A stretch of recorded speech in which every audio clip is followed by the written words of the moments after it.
नाही, मी या संदर्भामध्ये सविस्तर पत्रकार परिषद आज घेतली. खरातांच्या बद्दलची जी संपूर्ण घटना आहे ही अतिशय घृणास्पद आणि निंदनीय आहे.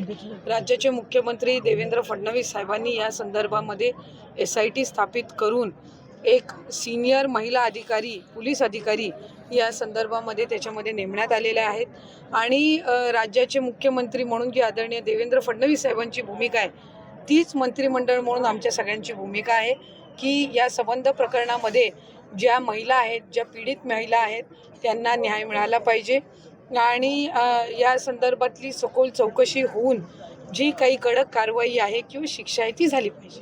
खरं तर ज्या दिवशी सुनेत्रा काकी राष्ट्रीय अध्यक्ष झाल्या त्याच दिवशी आदरणीय प्रफुल्ल पटेल साहेब असतील आणि तटकरे साहेब असतील या दोघांच्यासुद्धा नेमणुका झाल्यात. त्याच्यामुळे त्या संदर्भातली मला या माध्यमातून आपल्या माध्यमातून इतकंच सांगायचं आहे की आदरणीय सुनेत्रा काकी या आमच्या राष्ट्रीय अध्यक्ष आहेत.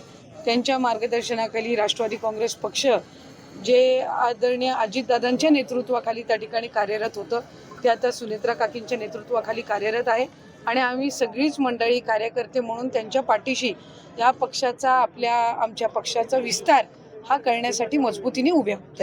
त्यांनी असं म्हटलं असेल ज्यांनी चुकी केली त्यांना भोगावं लागेल, ज्यांनी चूक केली असेल त्यांना भोगावं लागेल.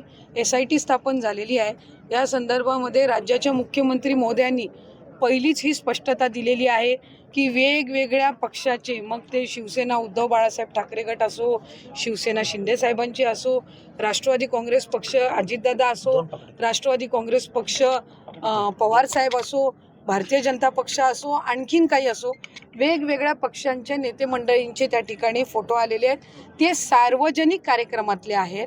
कुठल्याही राजकीय नेत्याला, मग कुठल्याही राजकीय पक्षाचा असो, त्यांना खरातांबद्दलच्या ह्या घृणास्पद कार्याची माहिती असण्याचं काही कारण नाही आणि त्यामुळे आपण कुठल्या फोटो आले, कुठलं काय आलं याच्यावरनं तर्कवितर्क लावण्यापेक्षा मूळ मुद्दा काय आहे की ज्या पीडित महिला आहेत त्यांना न्याय मिळाला पाहिजे, त्याच्यासाठीची म्हणून स्थापन केलेली SIT आहे. त्याच्यामुळे विषयांतर होण्यापेक्षा सर्व राजकीय पक्षाच्या नेत्यांना हा मिळालेला एक धडा आहे की आपण कोणाकडेही कुठल्याही पद्धतीनं, मग भविष्य असो, कोणाकडं काही कन्सल्टेशन असो, कोणाकडे सार्वजनिक कार्यक्रमामध्ये असो, भेटत असताना किती जबाबदारीने आपण सगळ्यांनी भेटावं हे खरातांच्या या संबंध प्रकरणातून सर्व राजकीय मंडळींना मिळालेला धडा आहे. पण हे सगळं असताना मूळ SIT स्थापन झालेली आहे आणि त्याच्यातून जे काही सत्य आहे ते त्या ठिकाणी समोर येईल.